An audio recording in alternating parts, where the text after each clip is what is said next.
before we go down the road there, Yeah. is that the North Florida section, we have a great relationship with the Arnold Palmer Invitational. Yeah. When Mr. Palmer was alive, what we did was we started a program, an ambassador program, where we would put a North Florida PJ member in every pro-am group to walk Nice. along.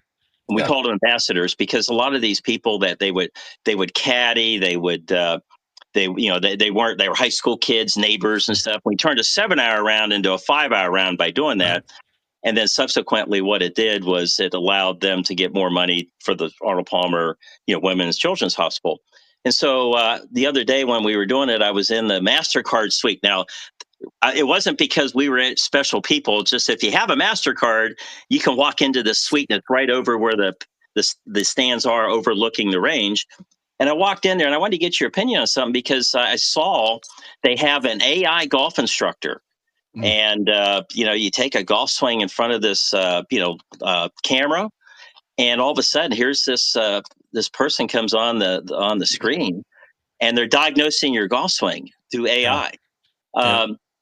And I was just thinking, what made me think about that is baseball the same way. It looks like they might replace all the umpires with technology. What do you think about golf instruction down the road and AI? Where do you think?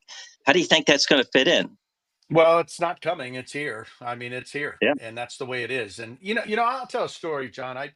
When I was speaking at the PGM University Championship last year in North Carolina, Pine Needles, they played it at. I went on ChatGPT, and I don't know if everybody's got ChatGPT on their phone, but you should. And I I use do. it all the time. Yeah, do you, John? Yeah. And I use it, like for the rollback situation, the rollback argument or whatever, the discussions that are happening now. Are you for or against it? And I put in there like, give me 200 words why the rollback's good for the game. Give me 200 words why the rollback's bad for the game. And I do that for a lot of issues just to make sure I can see the other side of something.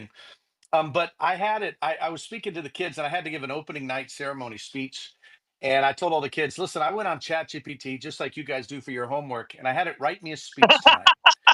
And Oh man, and I wish and I had Chat well, GPT when I was in uh, high school. oh my Holy gosh, cow! but Yeah, it's gonna enable them, and they're not gonna be good yeah. writers, but we'll see. They don't know what they don't know, right? But I know when I told ChatGPT, I said, put me a joke at the beginning, and I want to get everybody laughing. And then it had a joke. I didn't really like it. I said, write me a better joke. And it did. But John, what I did when I read the speech, I told all the kids, hey, I'm going to read this speech. ChatGPT wrote it for me, and they wrote me this joke.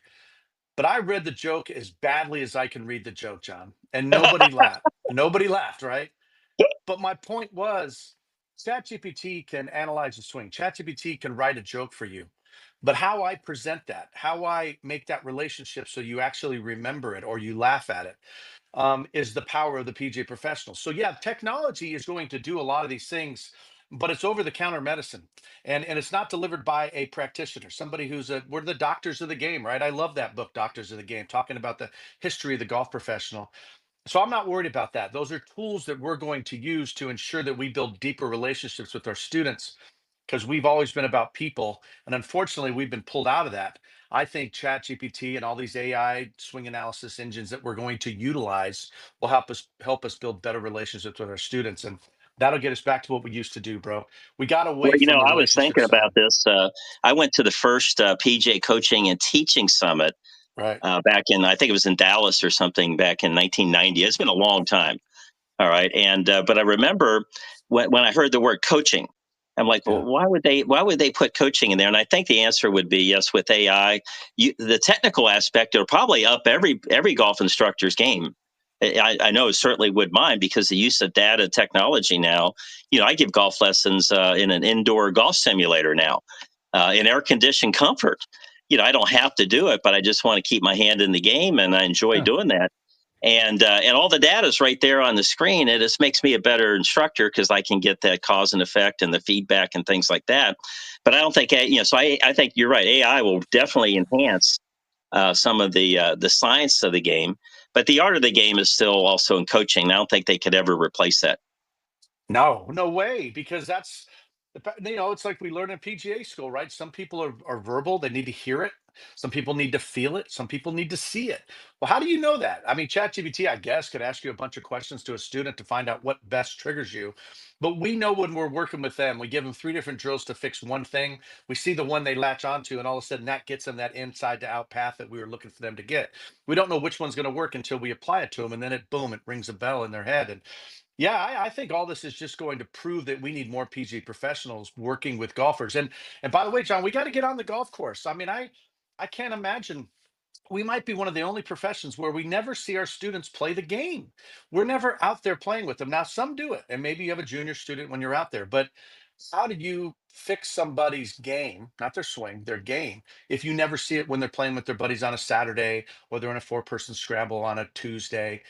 So I'm encouraged by this new flow of information because someone's got to sort it out for the student, and that's what I we like that do. point about playing Yeah, because what I know before I became a PJ golf professional, I was trying to play competitive golf out of college, just like a lot of our PJ professionals do.